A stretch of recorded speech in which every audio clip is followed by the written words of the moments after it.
This conference will now be recorded. Good evening, everyone. This is Jim Marshall of the AnCan Foundation, the Veteran Support Group. This is October the 21st of 2025, and I will be your moderator. And this whole series is brought to you by the AnCan Foundation, and this is the Veteran Support Group. And I would like to thank some of our sponsors who pay for the online time, and that is Johnson & Johnson, Novartis, Bayer, Foundation Medicine, Myriad Genetics, Telix, and Blue Earth Diagnostics. And just for your information, there's a website out there for us, www.ancan, spelled ANCAN.org/veterans. And you can contact me by a email address is veterans@ancan.org. And I want to welcome everybody. And this is going to be information about the VA. I am not a VA type. I am a veterans service officer for the American Legion Post 24 here within Alexandria, Virginia. And I don't know all about the VA, but I was a government type for 22 years as a civilian, which was an interesting experience. And so I have tried to understand the VA. So, and uh, we have a couple of new people here. And Jim, you're new, and I will give you the first shot. Where do you live offhand? Denver, Colorado. Oh, Denver. Oh, I love that place. I was out there at what was called Buckley Air National Guard Base, Yeah. which is now more than that, a lot more. Fantastic. And I have a question. How did you hear about us? Uh, don't know exactly. I just been listening. To, I got somehow I heard about AnCan and I started listening to, some of the prostate cancer webinars and Oh, okay. active surveillance. I think I started listening to, and then I heard about this, so I started listening to this, and Okay. so I don't know if you want a little background real quick or on me or Well, actually, I was about to try to get some now. Were you Army, Navy, Air Force, yeah, Marine? no, I was in the Navy, Navy. Okay. Vietnam. And are you a Vietnam vet or a Yes, Gulf? You Vietnam. are a Vietnam vet. Okay. Welcome. Yes, I am too. Agent Orange and all those interesting things. And you are covered under the PACT Act. Yes, Uh, I got a question now. Since are you currently rated within the VA? yes. And how much? I was uh, I was rated at 60, and then after I was diagnosed with prostate cancer, um, I put in a claim under the PACT Act, and Okay. I actually am getting 100% since December of 2024. Okay. And uh, is that temporary or is that a permanent and total? Temporary. Temporary. So I take it in the prostate cancer, you are either under treatment or on active surveillance or?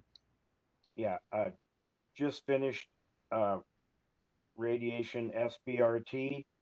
Uh, let's see, it was July 29th I finished. And so I'm coming up on my 3-month PSA test after treatment was finished. So Right. Okay, that's and are you currently rated for anything else besides right now, the prostate 100%. cancer? It went from 60%, which was for some other things, and then when I was diagnosed, I put in for prostate cancer, and I'm 100% Right. right now. For that, but you still have the other 60%, which means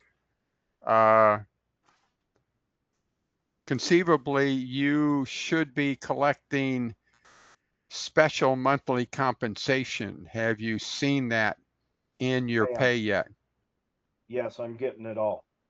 Yeah, you are getting all of that. Now, as then a part of the prostate cancer claim, did you also put in for loss of use, well, ED and or loss of use of creative organ?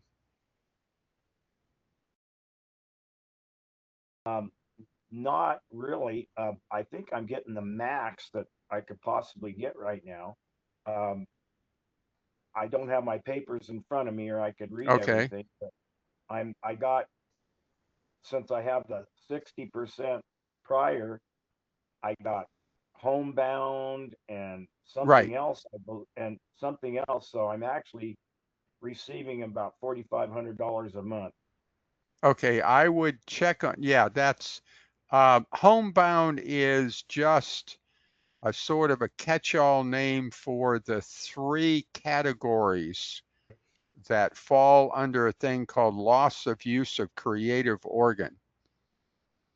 Um, if a person applies for ED dysfunction, you will always get 0. But technically speaking, we got EM, Right. erectile malfunction. Okay, which is that. Yeah, I would check to see. Look for a thing about 38 USC 1114 subsection K. And that Could you is repeat that? right. 38 USC 1114, then subsection parentheses small k. Because the thing that you're getting with that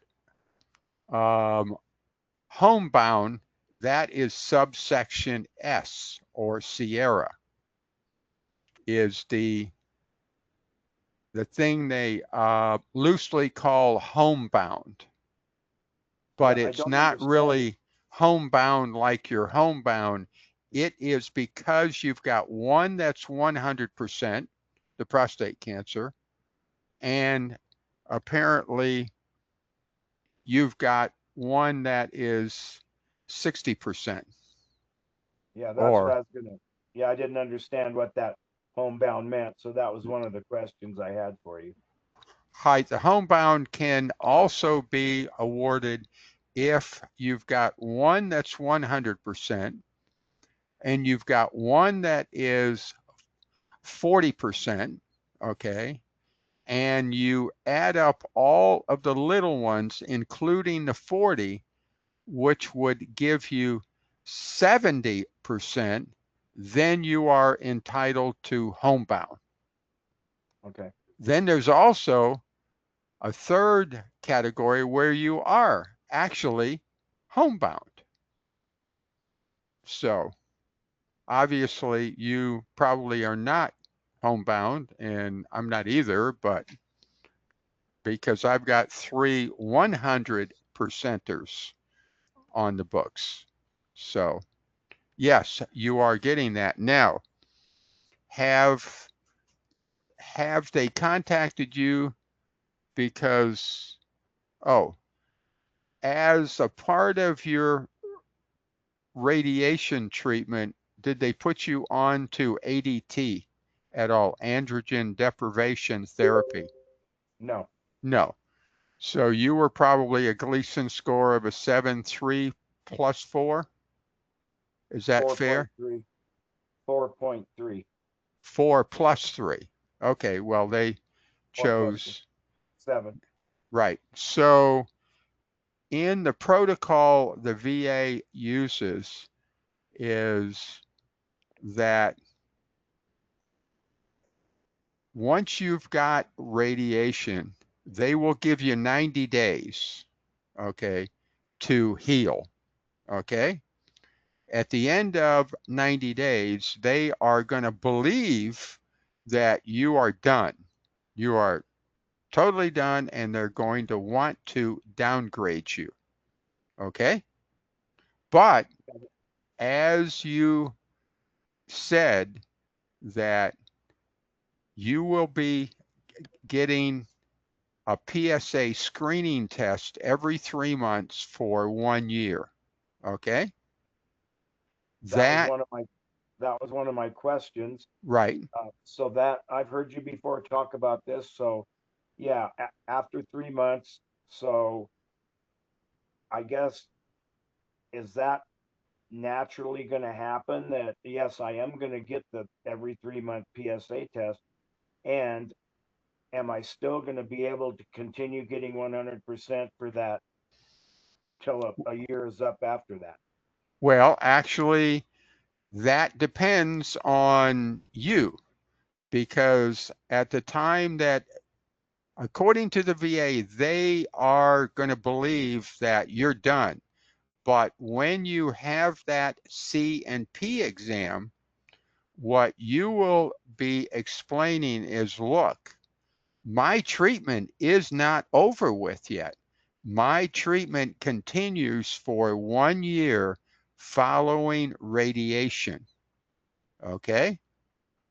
Are they gonna like naturally um, believe that, or do I have to get my community? I went to community care for treatment uh, at a university hospital. So do I have to get something from them saying that I am still under treatment, getting PSA tests, or will they just believe me?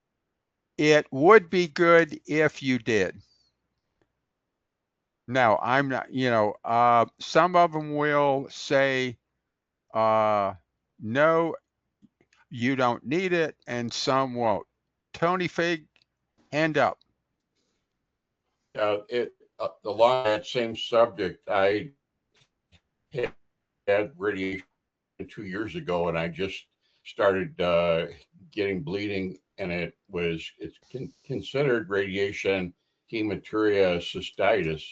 And Right. in talking with the other people on AnCan, this can start anywhere from 2 years up to 20 years out. So what impact does that have when you say that, after a year you're cured from radiation, if there's these side effects that can happen down the road? Well, let us handle that in at the time I come around to you because that is a different question, okay, than his. Um, the the thing I would suggest is yes, indeed, if you can get a Nexus letter, and it's called Nexus, Nexus, from them, then I would have that in hand. Like you said that the radiation ended in like July August, right? The 1st of July August. 29th. What? July 29th. Okay, so I would draft that thing up for them and say, look, you are going to be under treatment until August the 1st of 2026. Okay, now, at the time you go to a C and P exam, understand these are contractors, okay? And if you handed them a copy of this letter, by HIPAA law, not VA law. This is what HIPAA is health. I forget what it stands for, but it's the rules under healthcare. By law, they cannot submit that form on your behalf. They have to shred it or destroy it or burn it. Okay? So just be aware of that at the time that you do that. So therefore, what I would suggest is after that C and P exam, you go home and within a day or so, you complete a VA form 21-4138, which is nothing more than, I think, a 2-page form that the first page is your name and address and SSN and all of that kind of stuff. And then, okay, in that letter state that I had a C and P exam. I explained to them that I was still under treatment, and what follows is a nexus letter that confirms the fact I will be under treatment until August of 2026. Then what you do, somehow, I don't know, are you computer savvy or what? No, that's the problem. No, well, okay. And when So you the said thing, draft a Nexus letter, did you mean me make one up and then have them sign it, or what do you mean well, by? if you can find, if you can't, uh, do you have, okay, email? Yes. Okay, then what I can do is to draft up a statement for it. I can ship it to you, okay, as a model. And you just suggest that they use these words, Right. I okay? understand that. Yeah. Uh-huh. And then you happen to get them to create a letter and sign it with the guy or the gal's, MD, et cetera, urologist, whoever it is. And then you have that in hand. Now, the thing that you can do is, I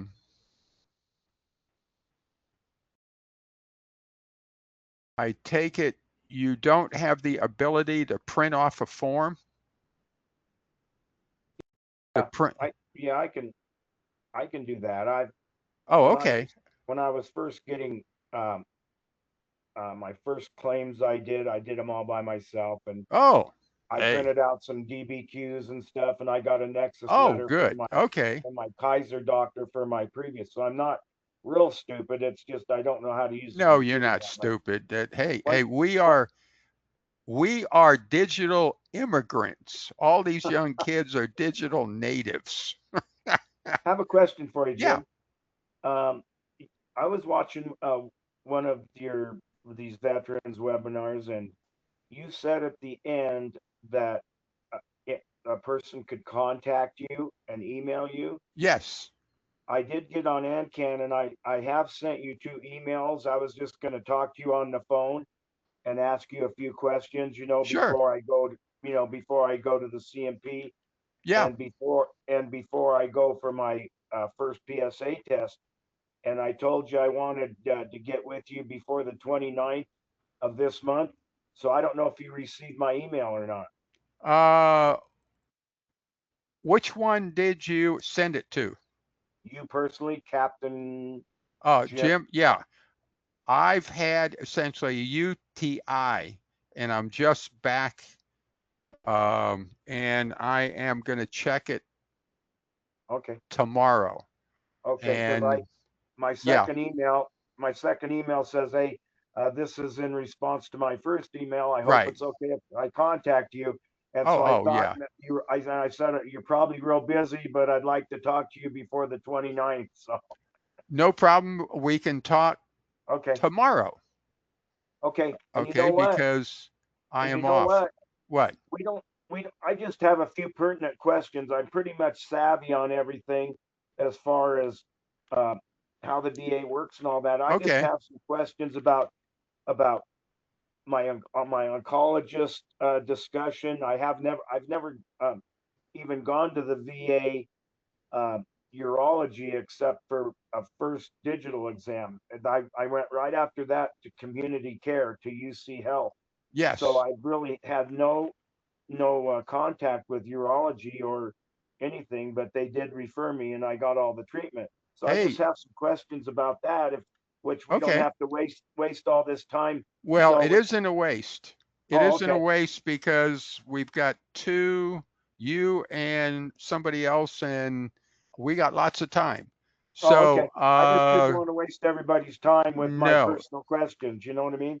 Oh, no, because it's germane to anybody. Now, getting back to the fact of that letter, submitting it to the VA, what you can do is that if you are not comfortable with um, um, submitting it using Access VA Quick Submit, you can take that down to FedEx and get them and way to fax it up to Janesville, Wisconsin.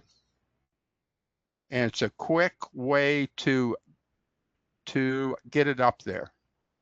Or you could stick it into the mail, but hey, anyway, I like a fax because it goes right there to Janesville, Wisconsin.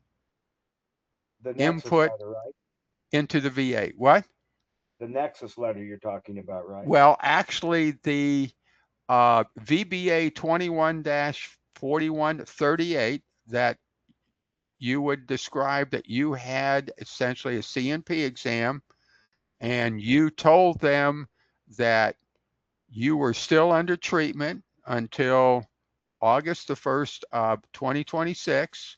And then it's page 3, you then slap on the letter and you fax the 3 pages and a cover page up to Janesville and they will insert it then into your file.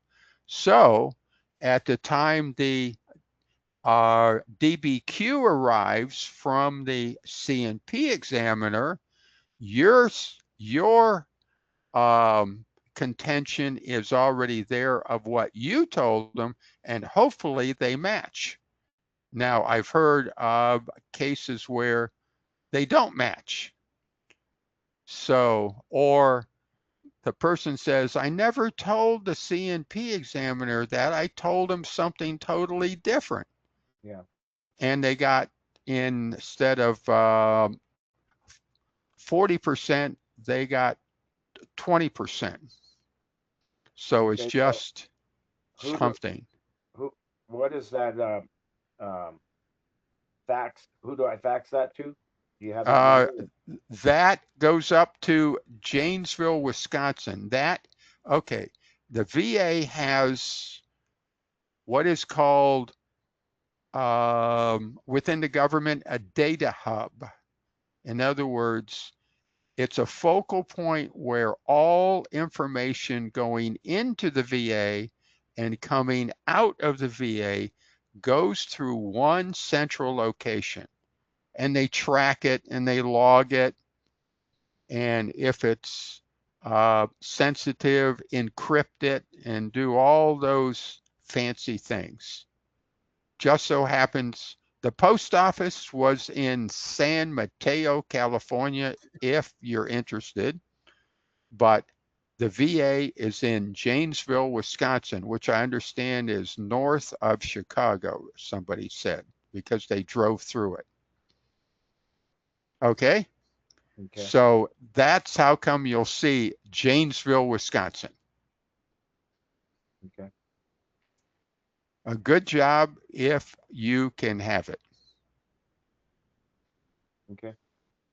Okay, now, as far as community care, I'm on, oh, Mark. Yes, sir. I wanted to welcome Jim to the conversation, but do you have a primary care doctor at your local VA that you visit? Yes, I do. I have, yes. Do you visit? Do you visit the VA once a year or twice a year?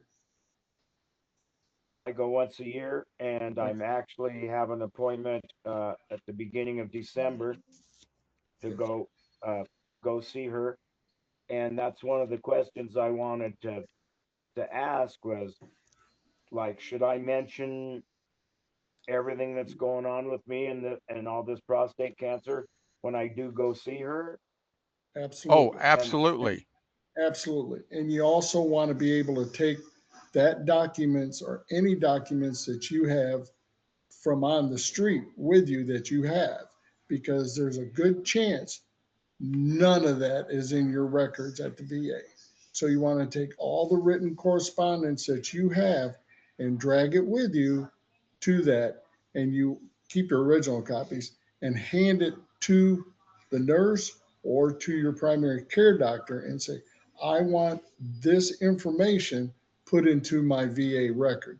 And they will actually put it into your record, because that's, we get this all the time, but the whole thing is you've got on the street, off the street, and you want it all being read together. So when you go to that exam and whoever types that in there, that will come up and it will show that it's already in your records. So whatever you've got from on the street, take that documents with you and say, I want this put into my records, and they'll help you and do that for you. So that's the only thing I got, Jimmy. so Yeah, even though I'm going there, I haven't had the CMP for, the temporary thing, whatever yet. So since I haven't had a CMP and I'm only going to try to keep it going for another year at 100%, should I at my uh, physician when I go to my primary at the VA next month, should I mention that I'm having like residuals now, or should I wait till after the CMP? okay, You now. go ahead, Yeah, Jim. no. Go, Mark, go. What I would say is take the paperwork with you and let your primary care doctor know that you're still having these issues with the results of your radiation and things like that. You've got to keep those, the number one person that you have to keep fully aware of your health is your primary care doctor. And if you're only seeing them once, tell them when right before you leave, no, I want to see you twice. And then, just say, okay, I don't like seeing you twice. I want to see you every 3 months, because Okay. it's up to you to request through them what you want. And it's like Yeah. my doctor told me after my radiation, oh, we'll see you in a year. And I said, yeah, I'll see you in 3 months. And they were like, what? And I said, I'll see you in 3 months. And then they said, well, you only have to have a PSA every 6 months. I had my PSA yesterday. It's every 3 months. They're going to look at me every 3 months, because it's my prostate cancer, and Yeah. I stay right on top of them. Now, my doctor quit. I mean, he didn't quit, he retired. So now my doctor is a PA, but you know, all my records have gone to the PA, and the PA has all that authority too in the VA system, and he's got all my records. Well, today when I was at the VA, I stepped into his office and introduced myself to him. But he's going to see me every 6 months, but he's going to see my PSA every 3 months. Okay. And so you're driving the boat. I mean, but you got to get in there to the primary care doctor, and Yeah. it's not once a year, because the issues that you're having, they need to see your face. you, Yeah. you need to take the I have a time good and go in there. primary, and all she knows at this point that I do have prostate cancer, and that Right. I have been treated, but she doesn't know anything about how it went or anything like that. Oh, you need to bring her up to date, right up to snuff of And what's I'm going in happening. the beginning of December, so I'll just wait to contact her after I do my 3-month PSA at the community care hospital. Right. Well, I you can don't need to also, get a hold of her right now, right? I mean, I could wait till December 3rd or whatever it is. go ahead, Boykin. I was going to say, don't, if you are having issues, health issues right now, go see the doctors now and get the stuff documented now. Don't don't worry about the other part that we've been talking about, how to prepare for your claim. Take care of your health issue, because delaying it will only cause it to get worse. Well, Question. Can I throw something in yeah, here? Steve, yeah. Yeah, just one comment to follow up on what he's saying. Uh, Everyone's suggestion is right on, timely. But how does the group respond when a PCP says the VA only gives me 30 minutes? I don't have time to review your record, and blatantly says it more than one time. If you see your PCP once a year, it's 45 minutes to an hour. Again, I don't have time. They allot me so many minutes to review the file. I have not had the chance to go through your file. And this is consistent. How does this gentleman, were that the case for him, respond to the VA? Well, I'm not quite sure that that's, you are saying everywhere in the VA, this is the way it works. It No, no, didn't no. work today, No, but no, I'm saying if the doctor you simply have is saying that there's not enough time for me to go and review your whole record or even a portion of your record, there's just not enough time. And I've heard this often, my same PCP. How do you address that? If you're in his shoes and the doctor is not giving ample time for reviewing the complete file and interested in any information being brought forward, what's the recourse? well, the recourse is I would sit there and say, now, let's go through the records right now, because I have then essentially half an hour.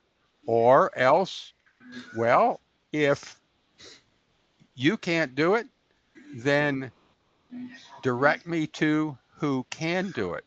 Absolutely. But then getting back to the original question, okay, there are two parts of this, Jim. There is your treatment that you're actually going through right now, right? You've had the radiation, and over at the community care hospital, you will be getting a PSA test every 3 months, right? Now, That's if there are any health issues associated with that, you're still under community care. And it is up to you to then do the appointments over there. The VA, in essence, outsourced you. And now you're over at this other place. And I have the same thing. Okay, I was then outsourced here to Johns Hopkins. Okay, and I deal with them. Now, on the other side, that is in the healthcare. Understand the VA's like two independent navies. Okay, there's the healthcare navy that strictly does healthcare. That's your primary care doc. They do not get involved with money. In other words, disability amounts, etc. CNP exams, that isn't what they do. Now, CNP exams is over within the other Navy and with the benefit Navy that does the benefits. That's where CNP exams exist. So I heard something about health issues. Are you having any health issues because of the radiation? yes, and I haven't, well, right during, I only did 5 treatments, but Okay, right. towards the end, I was having some problems, not not as bad as now, but I did mention them, and they just give me a prescription of Flomax. Okay, And so I haven't even discussed anything with them since then. I've just been dealing with it because I was going to wait till my 3-month uh, PSA test coming up, and then I have to go in and talk to him. And then I was going to mention the problems I was having. I've just been dealing with them. right. I didn't really make. I would suggest if you have problems, don't wait. Go back to the community care hospital and say, look, here are issues I am having today. Let's deal with them because you're in charge. It's your choice.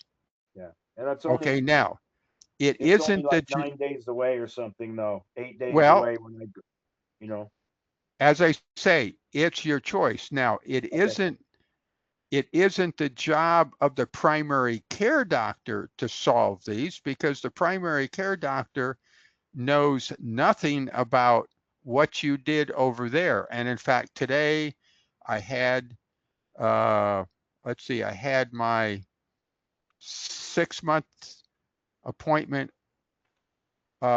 with my VA cancer doctor, but I've been outsourced over there. And I thought Hopkins and the VA would exchange all of this information. You know, technology. I was an Yeah. IT guy for, hey, technology's great. Well, as Mark said, they have no record of it. And he said, look, you have to supply us all of that information. And I went, oh, okay, I can do that, but no That was one. problem. That was one of my questions. Uh, that community care hospital, whatever, where I had treatment, they have no correspondence with the VA at all, I guess, right? That's, I have to bring everything up and yes, that tell is the VA. true. And in fact, you then actually update the community care hospital and you update the VA about what happened at the community care hospitals. That's just how the system works at this point. Yeah. Well, yeah, that was definitely one of the questions that I have wrote down. So No anyway, problem at all. Yes, as I so said, anyway, I found out that today. so uh, so anyway, I'm gonna stay in the Yeah. right now. But so are you going to call? Are you going to Oh call me? yeah. Okay. Okay. I will do it tomorrow. You're in Denver, so are you a late sleeper? Well, yeah, you're 2 hours ahead. Right. See? I Right. almost missed this whole thing Right. because I didn't know exactly where you were, Yeah. putting this on at. So, what time you think you'd like to call?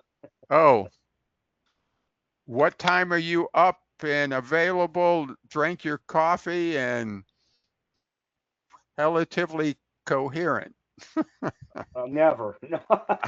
Anyway, um, I would say 9 o'clock my time, which would Okay. be 11 o'clock your time. Okay, fine. No problem. No problem at all. Hank, you have your hand up. Yeah, just before you roll on Yeah. to whatever the next Yeah. topic's going to be, I wanted to welcome Jim also. And, Yeah. you know, Yeah. to your comment about not wanting to waste other people's time, don't think of it that way because we all learn from questions that everyone has and things come up, little nuances you never thought of before. So appreciate you sharing those. Absolutely. Thank you. Absolutely. Yep. I take it, are you signed up for the reminders and all of that stuff? Did you get the reminder for tonight from the AnCan folks? I get emails all the time on everything that's coming up Oh, okay. through AnCan. Okay, fine. Good, good, good. Okay, Tony Fig, you have your hand up. Yeah, I talked with a regional IT guy, and I wanted to see if I could pop the information on my Healthy Vet website, like put in as a new patient, I put in medications, allergies, and things of that nature. And we don't have any authority to put that information in. And the other side of the community systems like My Chart or My Care don't communicate with My Healthy Vet. So they're just two completely standalone systems, and you've got to rely on physically handing the stuff to your primary care office staff so that they can upload it themselves. Yeah, So just thought I'd or, pass that. or the thing you do is to send the doctor the information as the attachment to a secure email versus hand it to them, meaning I think of handed it to them as walking up and handing them a bunch of stuff. Actually here, paper. So it can be attachments email wise. And for Jim, who did and with the paperwork for the community care? Was that the urologist or was that the oncologist? What paperwork are you talking about? Community referral care, My referral community to care them, or- authorization. Yeah, okay. I actually had Kaiser insurance, and Okay, I was going to get treated through them, but I do too. I didn't want to have my cancer treated at Kaiser. Right, yes, So I actually got a hold of urology, a woman, urology at the VA, and I told her that I didn't want to go through Kaiser, and I was actually going to go do. I was going to get. I think they actually was going to okay me for uh, proton treatment in Oklahoma City, but then I didn't want to travel, so then I found this UC Health here in Denver okay, was actually a NCCN or whatever right. cancer center, probably the best in Colorado here. So I asked her if I could go there, and they she put in a referral right away, and I went there. So Okay, so urology did and with the paperwork for it. yeah, And the VA and did that. VA, right, yeah, then got it approved and over it goes. And I take it that you probably hand carried and with the paperwork over to the UC Health or not? no, They, they just said you're okay to community care at UC Health, and to make sure that I did make an appointment. right, And so since then, everything's been going from UC Health. They've been getting everything paid for and everything. They notify the VA, and right, so it's all being handled between UC Health and the VA right. community care. The bills, the The bills bills, for it. yeah, the bills, yeah. The bills, which are interesting because, anyway, I had a bill for the genitourinary medical oncologist of like $628, and the VA paid $322. Then I had blood tests, 5 of them. Hopkins billed the VA $338 a blood test, and the VA paid them $10.59 per test. So that was interesting to watch that. So I can't, you will not believe, because I get statements yes, from TRICARE, and the money that the UC Health charges and the money that that the VA pays them is pennies on the dollar. yes, It's amazing. It's amazing. And they're, I guess if they're affiliated with them and they accept TRICARE, they have to take that payment. I mean, I absolutely, couldn't believe it. Yeah. What, absolutely. Oh, one other question, Jim, yeah, real quick. Um, okay, so I was at 60% before the prostate cancer. yes, And so eventually that's going to go away and I'm going to get whatever I get in residuals. Okay. But so okay. if so I'm going to have to make a claim for residuals, right? No, No. actually, you will not. That will come through a C&P exam. Okay. Okay. And the thing we'll do is prepare you for that exam before you walk in, Yeah. Right. because otherwise you happen to walk in cold and whatever you tell them, it could be 10, 20, 40, or Right. 60% depend. So a person needs Depending to on what I tell. Yeah. understand what your residuals actually are, Right. and then how they happen to rate those, and then how to communicate to the VA what your actual residual is. Yeah. I Of course, understand that. you I could understand. lie, but I don't think it's worth that. So Yeah.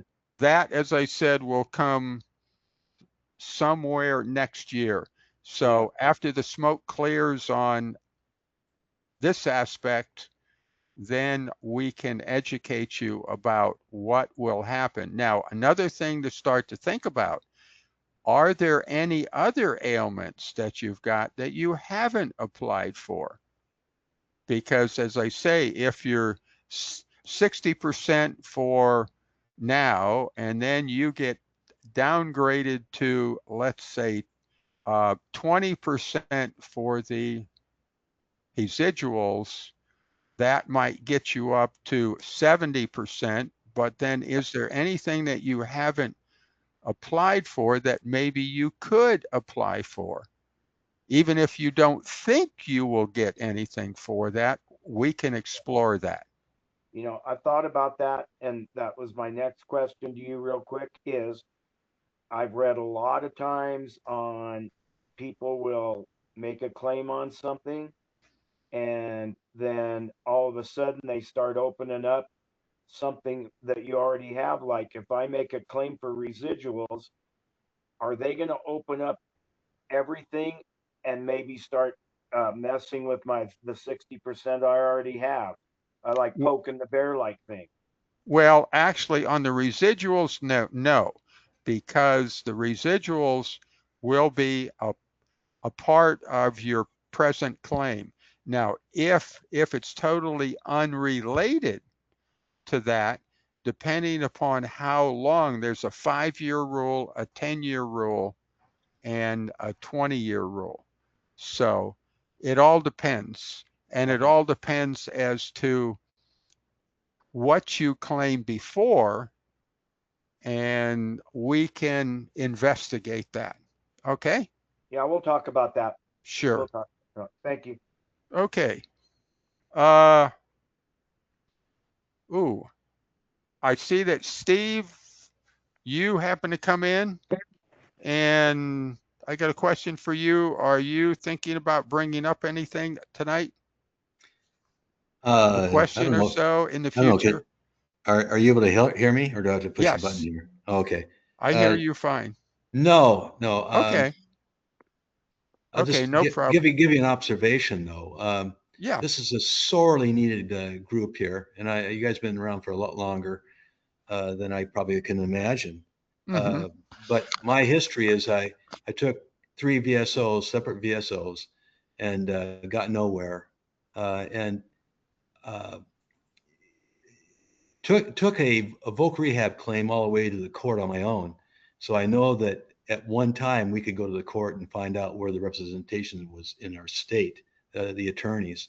Now the VA has cut that off, and you have to have a claim going up to the court before you have that assistance. But my history is that the BSOs, and Jim, you have a different take on this.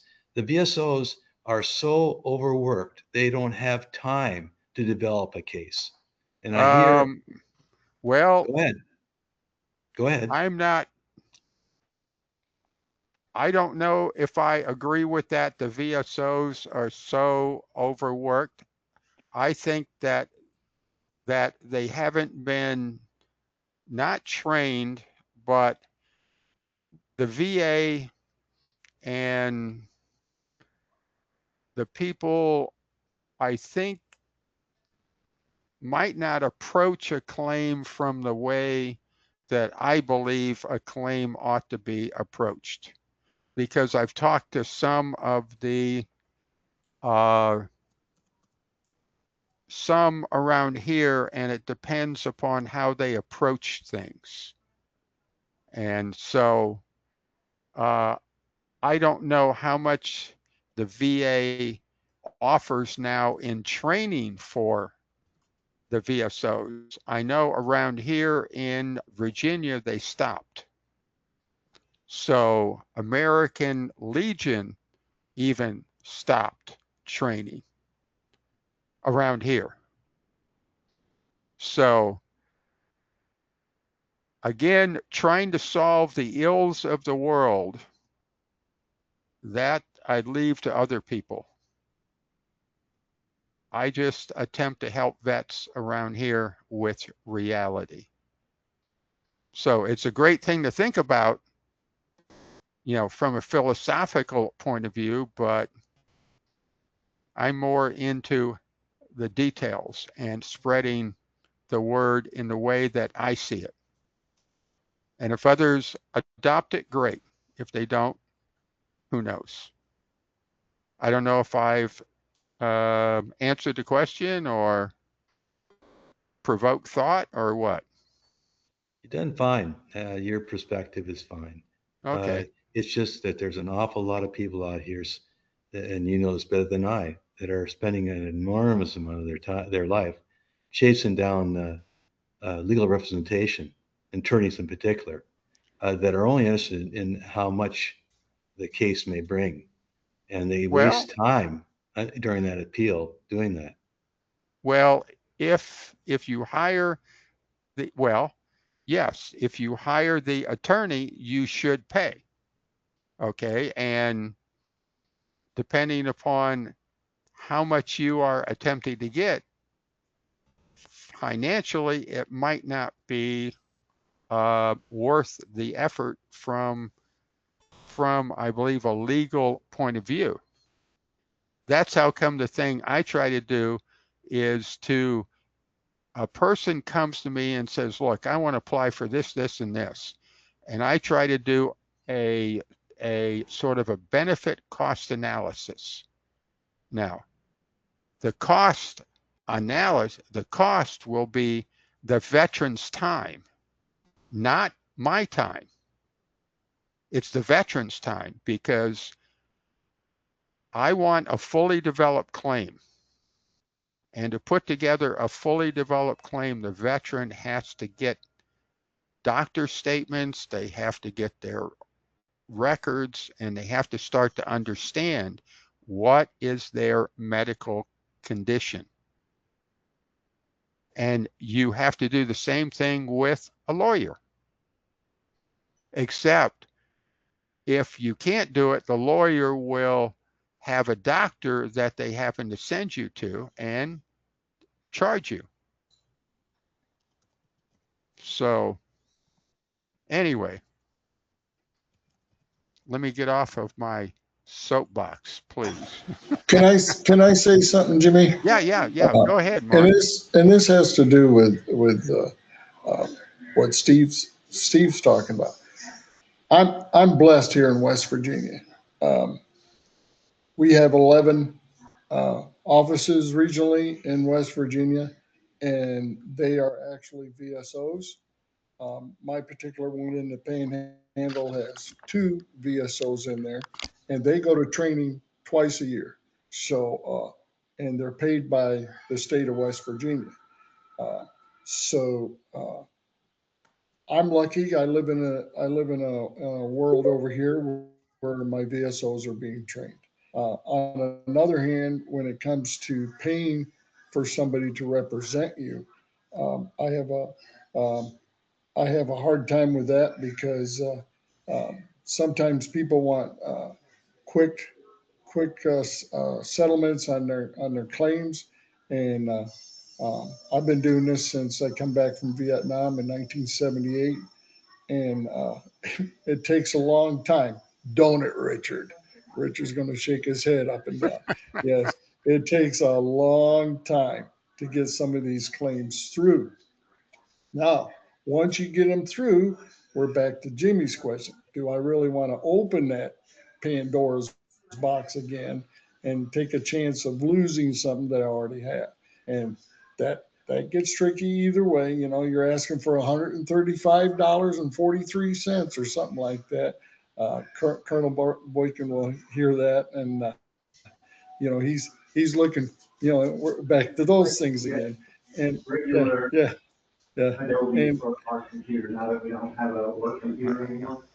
Yeah. I'm sorry. No. I But think it anyways, was background back. noise.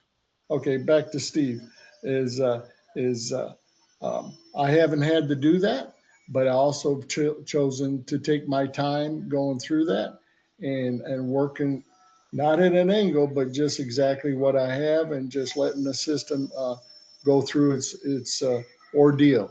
Uh, I don't agree when it comes to prostate cancer that uh, you know you get 100% and then all of a sudden they look at you after a year and a half or 2 years and say, oh, okay, well, now you're 40%.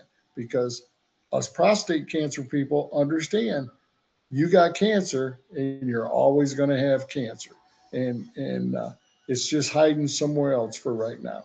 And so I don't agree with the way the veterans money sticks like that. But I do believe that if you're under treatment, you're under treatment. And you should always keep them your foot to the fire and say, no, I'm still under treatment, and just let them know I'm still under treatment.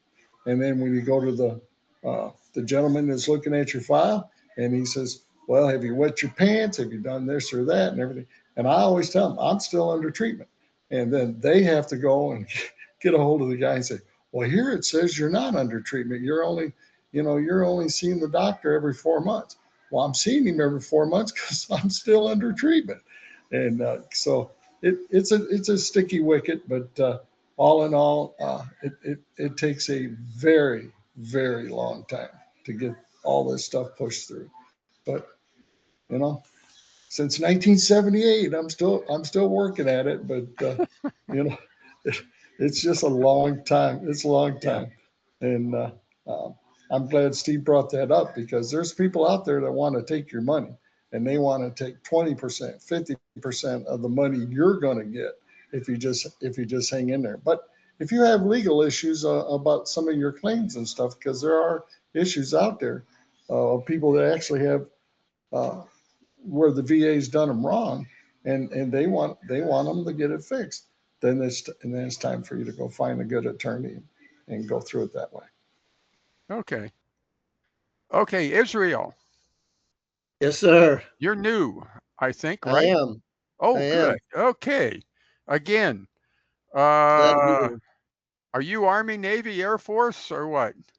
I am Navy, and Oh, I took the opportunity. This is my first meeting, so I dug out my old USS Albert David FF-1050 hat that I'm going to proudly wear the rest of the meeting. Yeah, here. the Albert David. Yes. Yes, I haven't wore this puppy in like 40 years, so it's this is a special moment. So I thought I'd share with you. I found a picture of that thing too. Also, yes, sir. I found that it's on a list of asbestos. Yeah, I think that's on good the news. official asbestos list.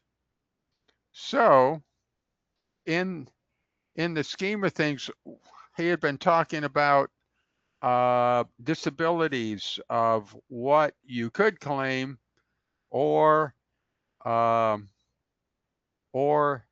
fact that you could probably right now qualify for TERA, which is toxic exposure risk activity, which would translate into 100% free VA healthcare. And so in the short term, that might be an alternative to get you essentially into the VA, get you into the healthcare aspect, and then at some point after you're in that, look at what kind of disabilities you could get out Yes, of sir. that. So refresh my memory. You are not retired out of the Navy, right? No, I did 4 years, 84 to 88. Right. 84 to 88. And you were what kind of a Navy person job-wise? I was an operations specialist. I Right, worked up right. in CIC. Ops specialist in the CIC. And at this point, right now, health issues. Well, I've been, this all started, I found out about your group because I went to the PCRI conference in LA a Oh, couple yeah, months ago. right. Okay. And you had a table out there. And so I've been dealing with BPH for 12 years. I've had a PSA, high PSAs. I've had multiple MRIs and biopsies.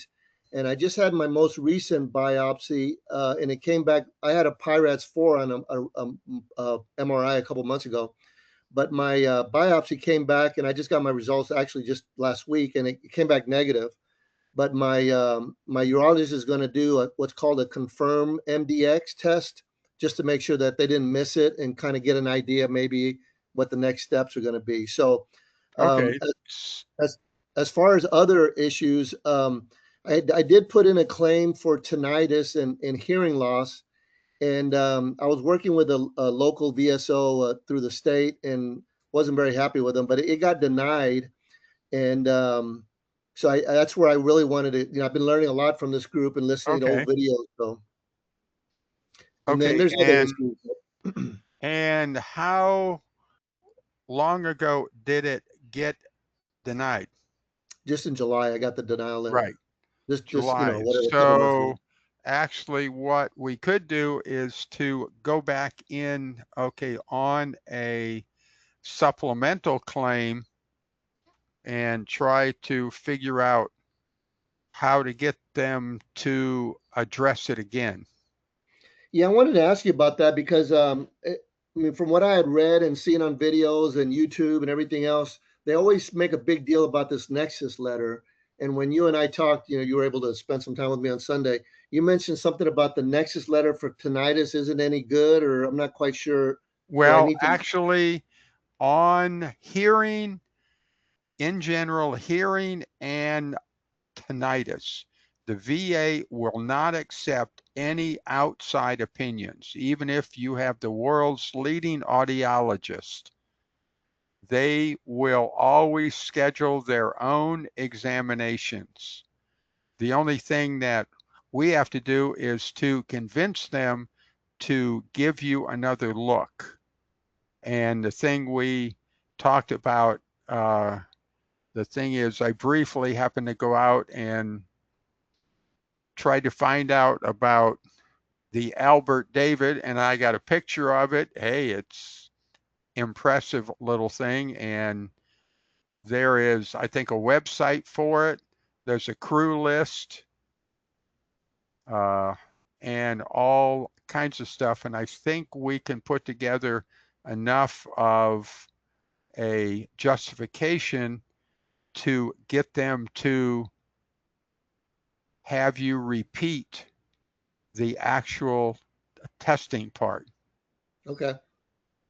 Yeah, because I went and did my CMP and I did the hearing test at whatever place they took me to. Right. But I did a separate one because I also have Kaiser, and I did a separate one with them, and I thought the meeting went well. I mean, I thought the I mean, they even said that they acknowledge the tinnitus, and there's some good findings on the letter. You know that you know how they have like Right. positive findings or something.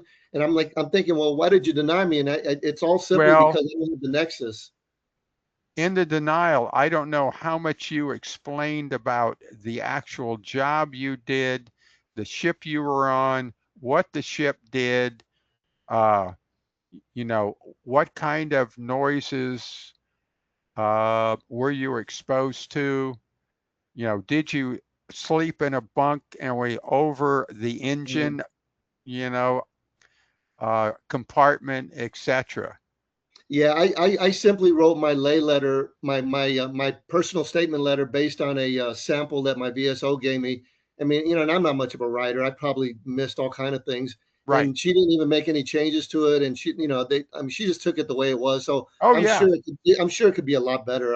You know, I'm sure I didn't explain it. I mean, I could probably write one now better just based on what I've heard on these videos. So I mean, Right. The thing that needs to be done, or I believe, is that you have to look at the person who is going to adjudicate this thing as having knowing nothing about the Navy, nothing about ships.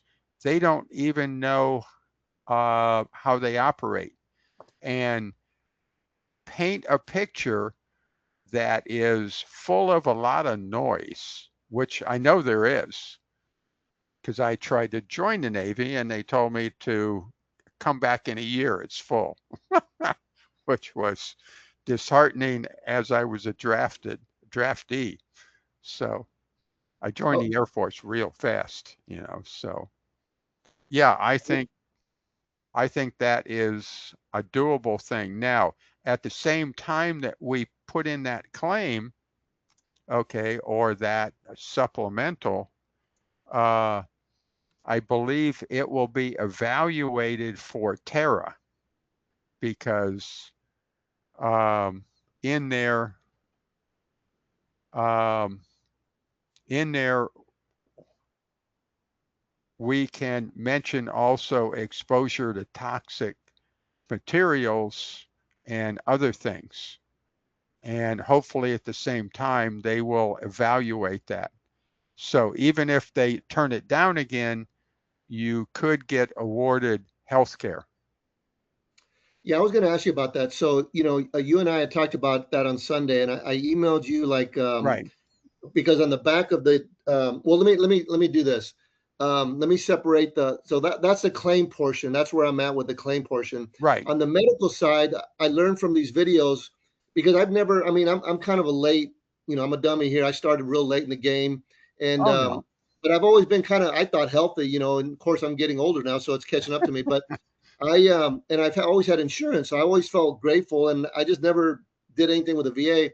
But in these videos, you mentioned that you should always apply for the medical side, which I did, and I went in and applied, and I was surprised how quickly they you know approved me, and not approved me, but they put me on the system. But then they sent me a letter saying that I made too much between my wife and I, and they put me at the very lowest group, like 8G or something. But Yes. on the back of the denial, they gave me that whole TERA thing, and so I put together a bunch of stuff and I emailed it to you, and it's pages and pages of stuff, so it might be too much, Right. but if you Oh can no. let me know what I can do to, you know, massage that.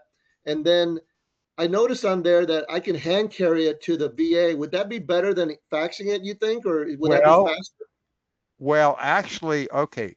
Now we are talking about the healthcare Navy, not Right, the benefit Navy. right. Okay. So over in the healthcare Navy, the way that if you were to just try to engineer this thing, there is, because you are already signed up for VA healthcare, Yes. that form is a VA 10-10 EZ form. Okay. Yep. And that has already been completed, sent in, you were awarded, etc. Now, what you're talking about is making a modification to your healthcare entitlement. Right. That is a VA form 10-10 EZR form, Romeo. Yes. Okay. And that form, if you happen to look at the instruction pages, which are about the first 6 or 7 pages, once you get that thing put together and you complete the form, and there is a place that says you are applying because of TERA, and then you do not fill in the financial information. Oh, okay. And you have the other information, all that stuff gets mailed to Janesville, Wisconsin. And there's an address, a post office box. Would it be better if I faxed it? No. It says it needs to be there are, well, I don't know if there's a fax choice or not. Because on the form it says I could fax it. I could fax it. I could put it in person or mail it. My only concern is, unless I mail it certified mail or something, because it has all my social security numbers and everything. Right. I'm always worried about losing it in the mail. Someone gets my social security number, but. Right. You could, well, if there is a fax option, yes, you can fax it. Okay. And in essence, they tell you it's the form. Now, I don't know on an Easy R if you have to put in a DD-214 because you are already in the system.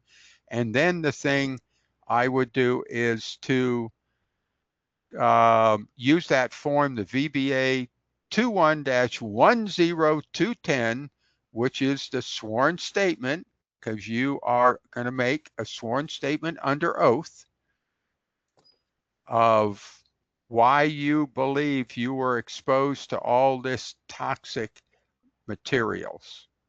And the thing I can do is to help you put together a draft of that form. And also in that form, I like to include a picture, like let's put a picture in this of the Albert David. So they, oh, there it is. Oh, that old piece of junk, etc. And if there's other things that could be pertinent to it, then fine. Like I found that website for asbestos on ships.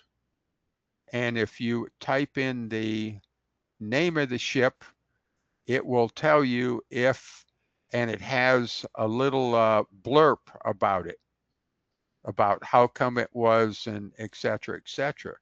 So what could be done, you could take a snapshot of that thing and include it. What I've done, Jim, is I've already emailed you a draft. I emailed you the application, Okay. The update form. I emailed you. I sent you my DD-214 because they said to send it just to help facilitate it. I sent you the witness form, that 201 21-10210. I've already filled that out, and I attached kind of a written summary. And then I also attached the picture that you sent me of the ship, and I attached a Word document with a timeline from boot camp to the Navy, and I attached a bunch of links of all the different articles. I found a bunch of different articles on different asbestos and EPA and stuff like that. So I think the draft is ready. I just kind of need your help to massage it.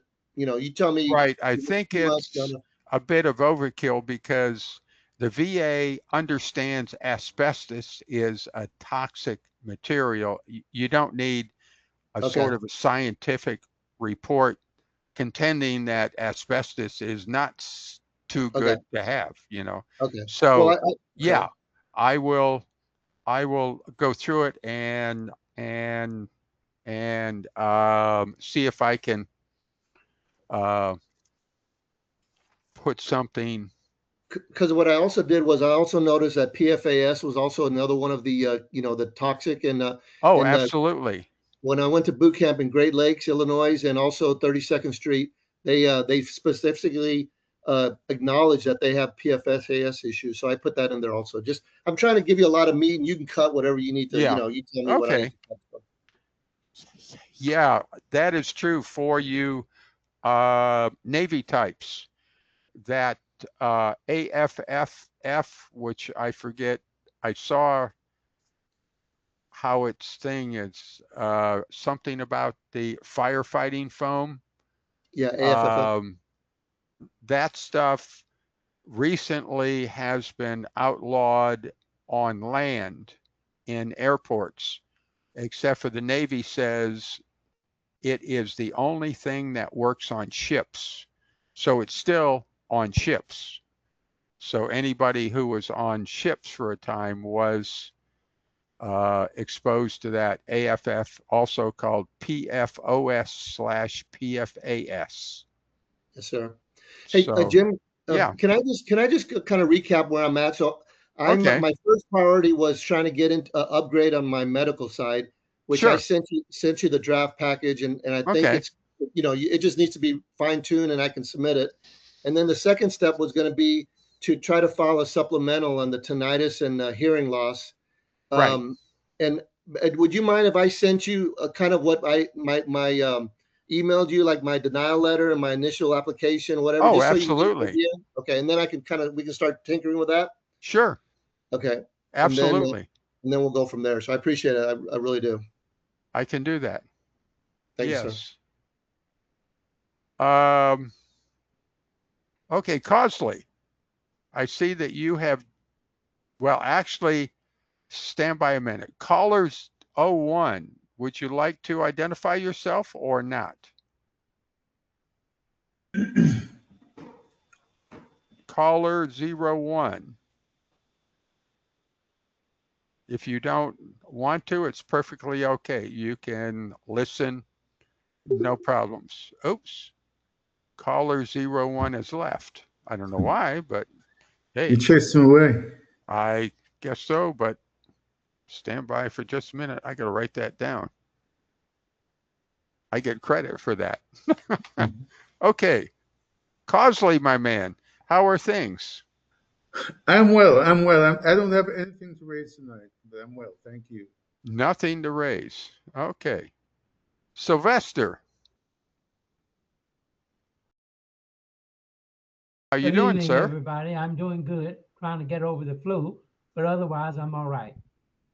Sylvester is a retired VA employee, and happy to have him here as a part of the group. I'm a veteran also, Yes, and a veteran. and that's why I'm here. Yeah. Okay. Anybody else would like to raise anything? Have you got time for my apology? Yes. Okay. A preface on this. Okay. Wait. Dan, let's do yours first before Mark Oh, sure. confesses his sins. No. Yeah, Dan. I've been working on my claim for a few years, and I Okay.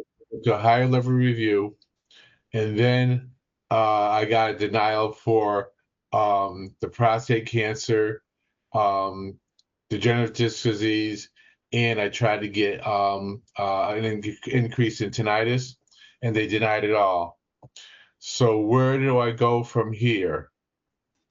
Okay. Now, you say an increase in tinnitus. Yeah, because Increase from what? 10%. That's generally the max you can get for tinnitus. I Okay. don't think I've seen it higher than that. Okay. So that takes care of that one. Now, in the denial for the prostate cancer, okay, I take it you are not covered under the PACT Act? No. Okay. And refresh my memory. Are you Army, Navy? Air Force. Air Force. Ooh, okay. And did I ever get, and I don't have my book out, all of the Air Force installations that you were ever at? I was at Of course, Lackland. I went to Nellis, and then I went to Lake and Heath. Nellis, and then Lake and Heath. And that's it? Yep. Okay, Lackland. Okay, I don't know if I've looked at Nellis. And what was your occupation in the Air Force? A 462, a weapons mechanic. Weapons.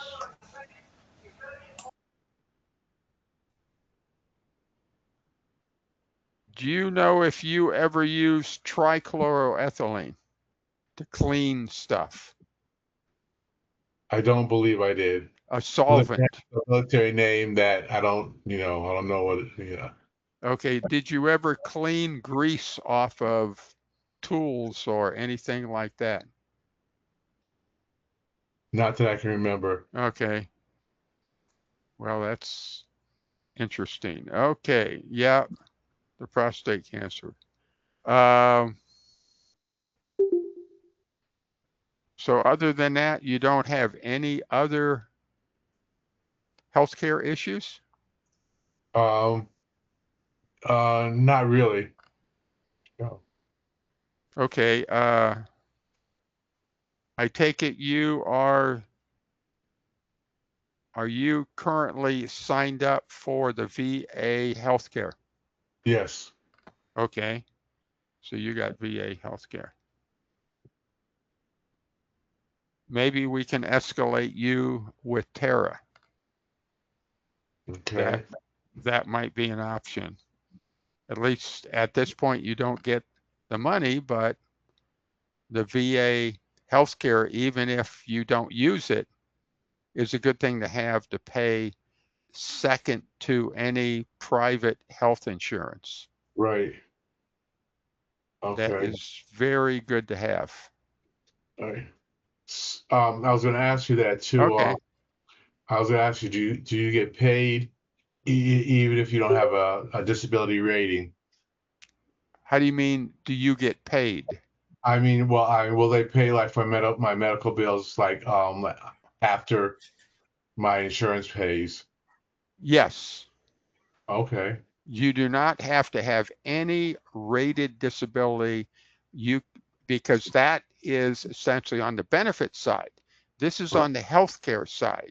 Right. You can be entitled to TERA or the healthcare without having any kind of a rating. Okay. And in fact, I got a guy that, although we did turn around after he was denied for the prostate cancer and 30 minutes. You get a library card. Oh, Steve, oh, good.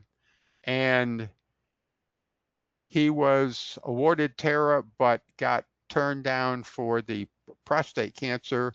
But then we happened to go back in on a supplemental claim, and he was awarded for the prostate cancer based upon trichloroethylene. So that is Israel. You have your hand up. Yes, I wanted to clarify because when we chatted, I didn't realize about the difference between the VA claim side and the VA medical side. Right. So on the VA medical side, just to confirm, in order to get TERA, all we have to do is just show that we had toxic exposure? Like I don't have to like send in all the claim information, medical information. Right. Yeah. Right. No, that is. It is that VA form 10-10, either the EZ or the EZR. The EZ is on the first time you ever apply. Right. The EZR says, I am already entitled to some kind of VA healthcare, and I want to change my status. Right. But we don't have to show medical, we don't have to show what issues, what issues it was caused by the toxic. That's on the claim, no. That's on the claim side? No, Okay. This is just entitlement to free VA healthcare under the TERA program. Okay. Well, that sounds Okay. good. I think I'm there. Yeah, Okay, well, it if sounds good. Thank you. you were in the Navy on that Albert David, which I looked at, which was eventually, I don't know if it was cut up or sunk as a fish reef. No, I got sold to Brazil. I think it got sold to Brazil, actually. It's one of the other countries, Right. bought it up for a few years. Yeah. So, all right. Thank Okay. you, sir. Okay, Jim, you have your hand up. Yes, I was wondering if I could ask Richard a couple questions. Sure. Yeah, Richard, I've heard some of your story, and I'm basically having the same issues you are about, having to get up at night a lot.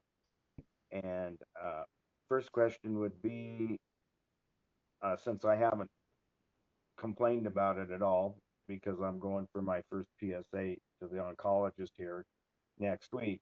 But anyway, have they prescribed you any medication, or what are they actually doing for that? And also, have you had any success as far as with the VA with what with your residual discussion? Well, okay, on the medical side of the prostate cancer, what you might want to do is to get into the low intermediate group, because I think they could probably handle that a lot better than our group could. Okay. I understand. I was kind of debating whether to ask Richard Right now, So residual effects, as far as and where the ratings go, in general, it will be how many times a night do you happen to get up to go to the bathroom, and or how many pads you happen to go through. Now, how to mitigate all that stuff, I think, is out of our scope here. Okay. And so now, are you signed up for the low intermediate group? not yet. Okay. Or, okay. Okay.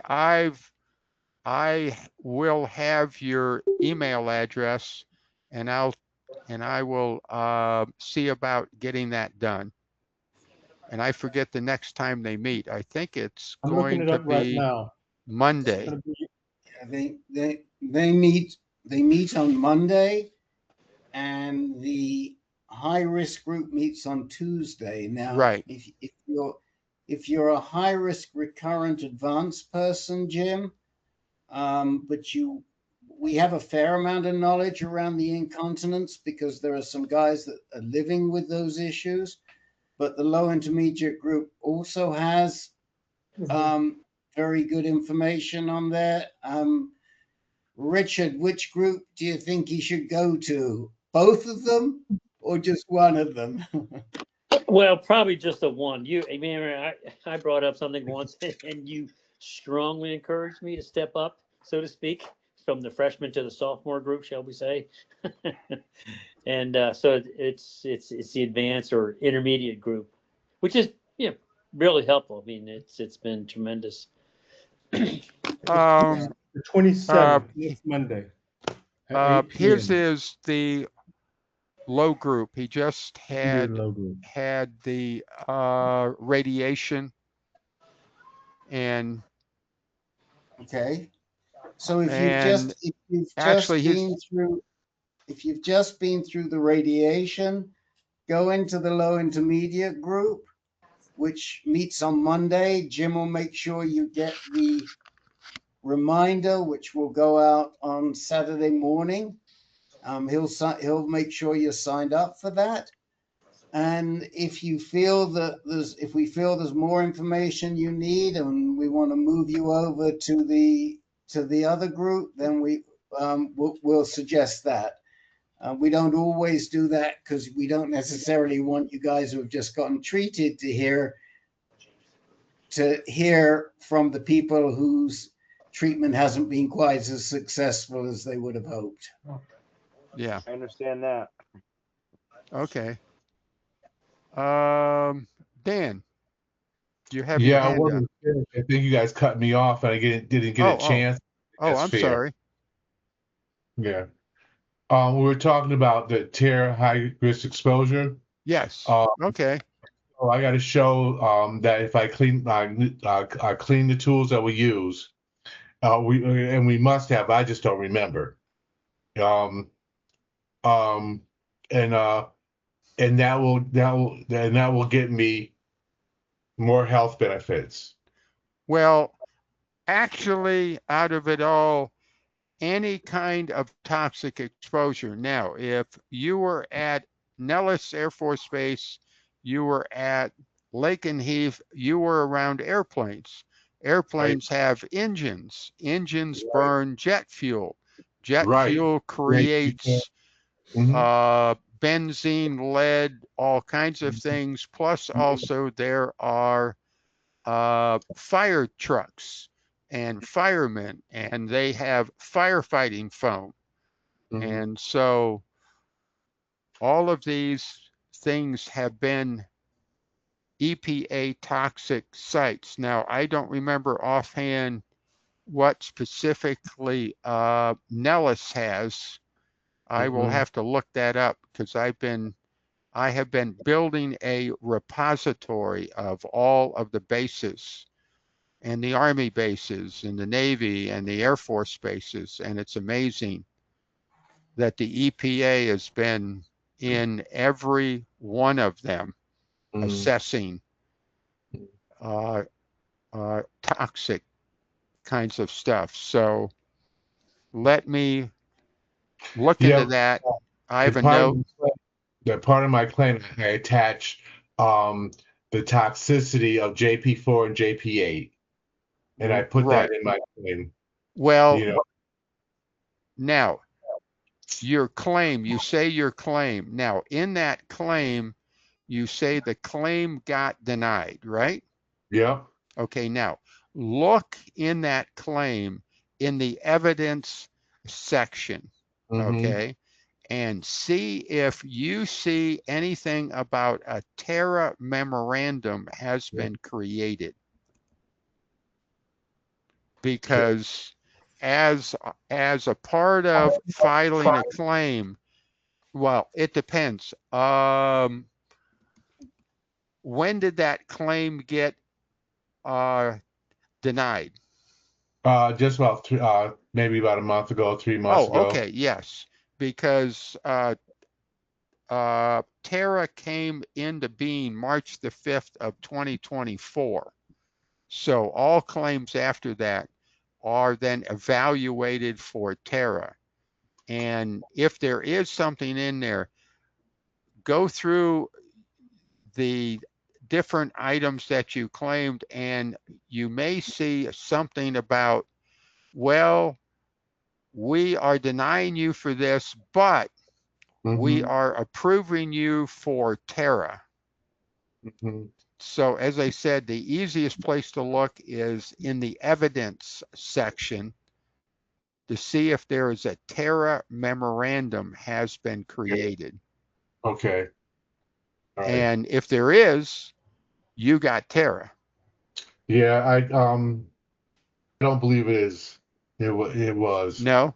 Okay, No. well then hit that. Since you, now, do you have essentially any kind of a rating?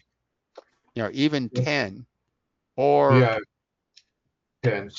Okay, so since you have 10, you have some form of VA healthcare, which means to alter that, what you got, that is the VA form 10-10 EZR form that needs to be completed, and then whatever evidence you can put together, or we will put together, that will assert that during your Air Force career, you were exposed to toxic materials. Right. Now, they use the foam on the runway. Yes. There are crashes, but those crashes were very far from me. I wouldn't expect that I would be exposed to those foam. No. See, you are your own worst enemy. No. What happens, that foam will eventually penetrate into the earth, into the groundwater. And where the water wells will then become contaminated. And it was ignored for years. So the position is, if you were on that base, you were then exposed to all of the toxic materials that have been said on that base. Now, I know there is one base I looked at, there was an annex, which is about 15 miles away from the base, that was contaminated. So you really couldn't say the base was contaminated, the annex was. So if you served at the annex, yes. But every base, Fort Meade, Fort Bragg, Andrews Air Force Base, I'm pretty sure Nellis, Kelly Air Force Base, I mean, Travis. The list just gets longer and longer. Okay. So so I have to complete the 10-ton ERC, that's what you said? 10-10 EZR form. EZR form, okay. And that is the easy one to do. Now, the challenging one will be the narrative of how do we put together a convincing case to impress upon them what you did and where you were and what will cause the toxic materials. And as I said, this is the place, like at the time that you were in the planes that you serviced, were they F4s? Yes. That's it. Oh, yes. Hydraulic fluid. I know that well. Right. I was an age troop on the flight line with all of and hydraulic fluid was the bane of, contaminate your clothes and you could never get it out. Yeah. So, as I say, I think we can put together a narrative that hopefully will bring tears to their eyes and do that. So in order to go through that, how will you help me do that? Will you call me, email me, or? Well, we will start out first. I have to do a little bit of research. And this is probably going to take me about a week or so.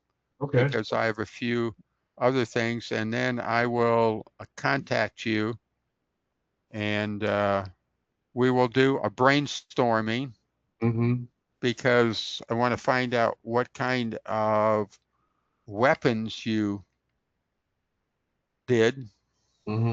Missiles, guns, Gatling guns, all that kind of stuff. And then we'll figure out, I've got some stuff on the AFFF that I could probably throw in there. And depending upon what kind of weapons, we can always throw in some stuff about those things. Mhm. And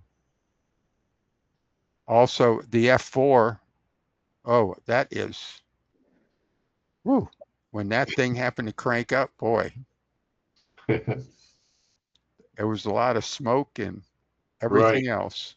Yeah, because I put in my claim that I often worked end of runway, end of runway, de-arming and arming weapons, and you that exhaust was right on you. You feel the heat. Right. So the stress part is that exhaust, Right. And I think I've got something on the F4 because I had to do something for a pilot that was getting Agent Orange essentially into the cockpit. Mm. So, Israel, you have your hand up. Yes, sir. Real quick on Yeah. my denial for tinnitus, we're talking Right. about TERA. It said Okay. something. It said something about we considered whether your condition resulted from a toxic exposure risk activity.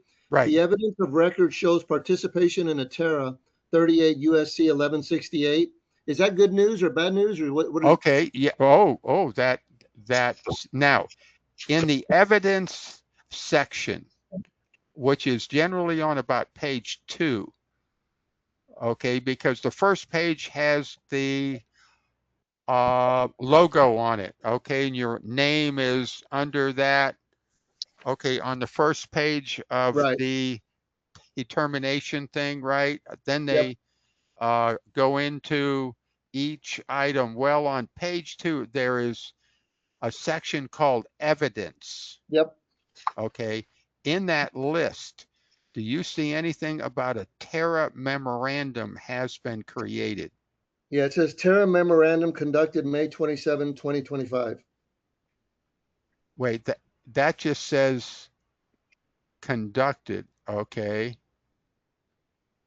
It did say in the next paragraph, it said shows Okay. participation, but then it did say that they requested an examination, and it says even though it shows participation, the medical opinion says that it does not show an association between my claimed disability, which was tinnitus, and in-service TERA.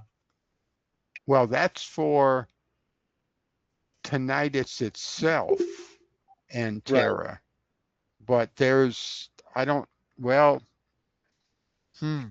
That's okay. I'll send it to you separately. I was just kind of Yeah. curious about that wording, that Okay. participation. I didn't know what that meant. If that was like, Okay. I don't know if that was kind of a good thing, bad thing. Anyway, so that's okay. I'll follow with you. I'll send it to you. We'll talk more. Thank you. Okay. Richard.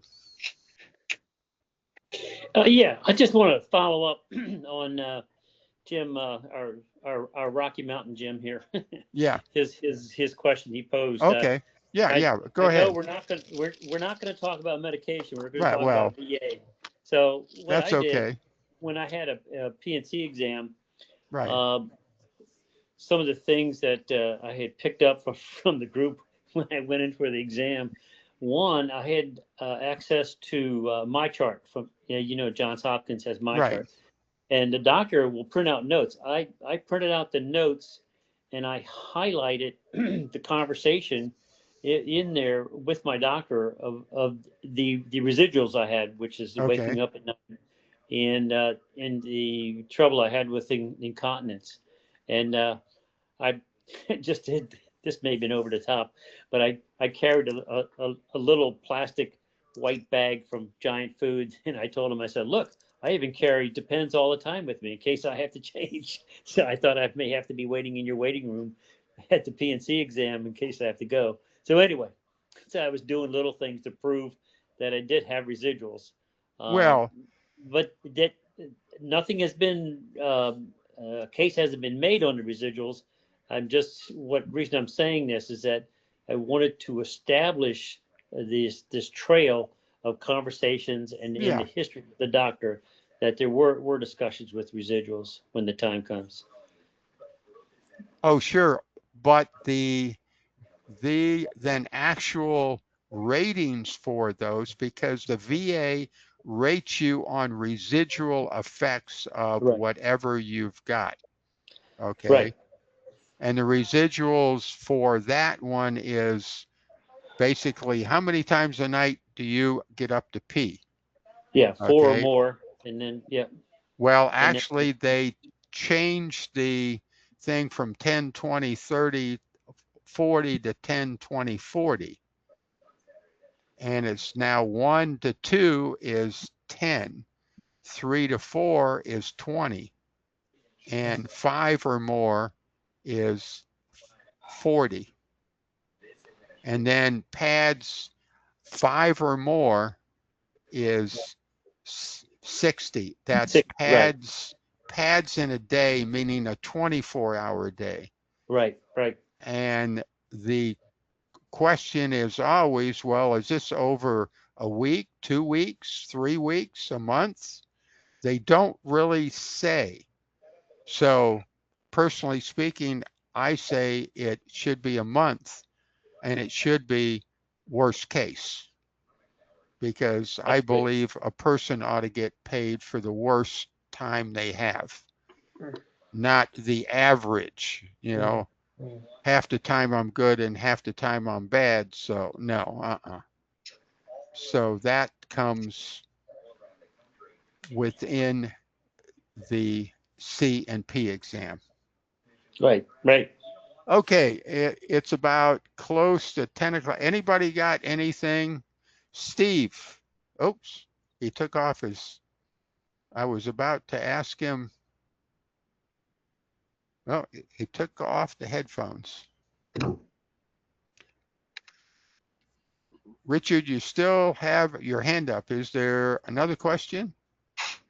Or Oh, not? no. Do I have to take it down? Let me see. How did it work that? You just, No, just you can do it There you go. in the is it React, down now? right? I Or, just did it for you. Don't It's worry. down. yeah. Oh, Dan, yes. Yep. I'm reading over Sure. the letter. It says your Capri records are, what is that? Say that again now. It mentions Capri records, CAPRI. In relation to what? You have been diagnosed with a disability. Capri records show a diagnosis of sarcoma. I don't know what that means. I have no idea. Capri records. That must be a medical term for some kind of. Yeah, because it might be related to like my Dana-Farber who treated me for sarcoma. Oh, and so did you apply for a rating for that or what? I did. And what happened? It was denied. It was denied. Oh, shucks.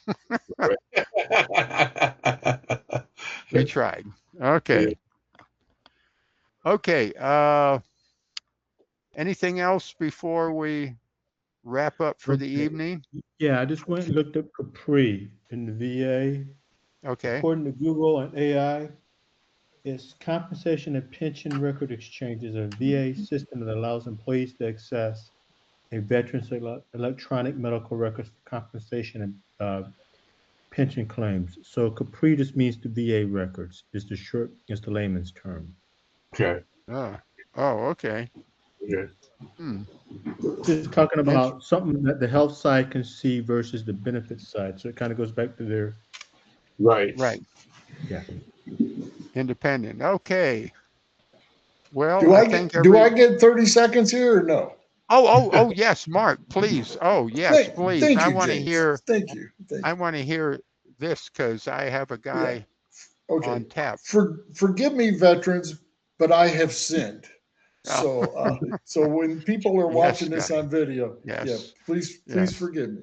But last time or 2 times ago on this particular program, I had made some statements pertaining to total disability and individual unemployment, and I stated in there about there's a possibility that when you become 65, you might lose some money for that particular disability claim.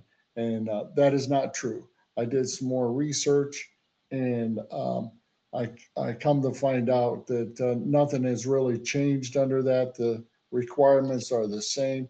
So if you're looking to file a claim of unemployability, you can still do it, but I suggest that you actually go into the VA and read your what you have to have in order to file for unemployability for total and permanent. And a lot of it has to do with your how much your disability is and how many different items you have. So I suggest that if anybody wants to file for TDIU, that you get with a VSO and also figure out what you're entitled to, which is very simple if you go in there and read it. You got to have this, you got to have that. And you also have to prove that you're unemployable, because I've had some people say, oh, well, I have TDIU and I'm getting paid and I have a full-time job. And I'm like, I thought you were unemployable. And that's what that's what you're asking for, because we've had some people on here to say, well, I want TDIU, but I also want to work 80 hours a month. And it's just like, no, that's not unemployable. So if you're getting a benefit from the Veterans Administration for being unemployable, please know that you got to be unemployable.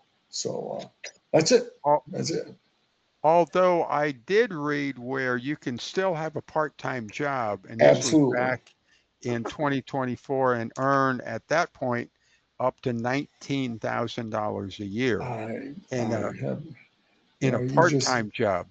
Right. But there are some jobs out there that you can't just do a regular like you're doing now and then asking the VA to give you some money for being unemployable. If you're unemployable, you're unemployable. Right. So that is okay. I want to thank everybody coming in, and reminder that you can